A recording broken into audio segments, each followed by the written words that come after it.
July of 1966. I was inducted into the Army in August of 1966. And my involvement was not exactly voluntary, but I certainly did not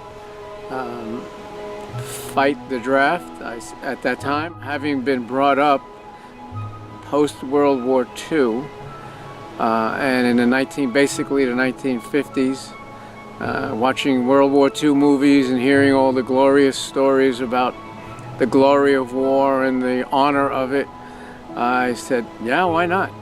And that's it, I went.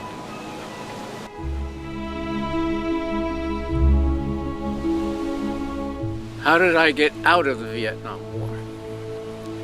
By, I would consider, mostly luck, some skills, some coincidences, and a lot of low crawling, ducking, and hiding behind trees in the proper way at the proper time.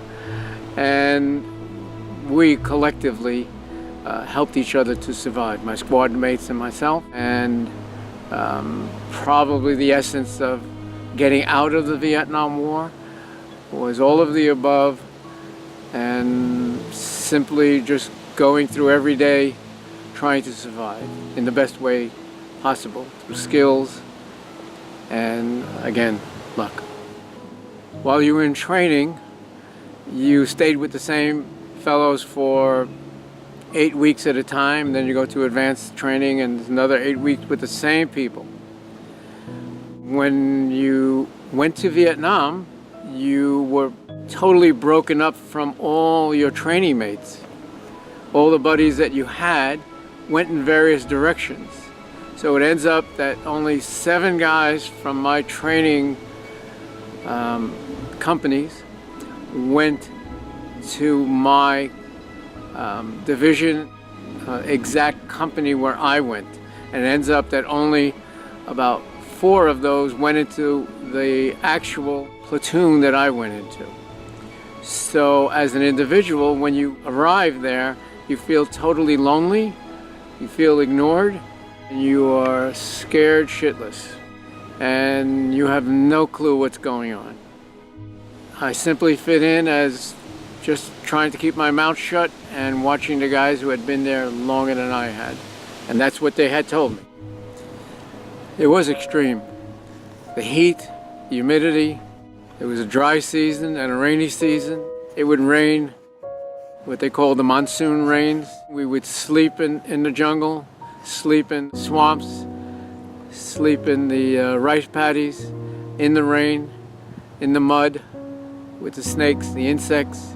I realized that humans can adapt. You learn how to survive. It's all about survival. Coming back from the war was surreal in the sense that in one day you're still in Vietnam, but within 24 hours you came home and you're being hugged by your loved ones, your girlfriend. Your whole mindset changes, even though the psychological impressions of war are still with you. But it is surreal because you finally realize the one major factor is not there, that no one is trying to kill you. So when you come back, it's not a matter of survival. It's a matter of coping and adapting to peace. There's nothing glorious in war. There's nothing fun about it in the actual combat. There's certainly fun with your buddies. There's certainly good people.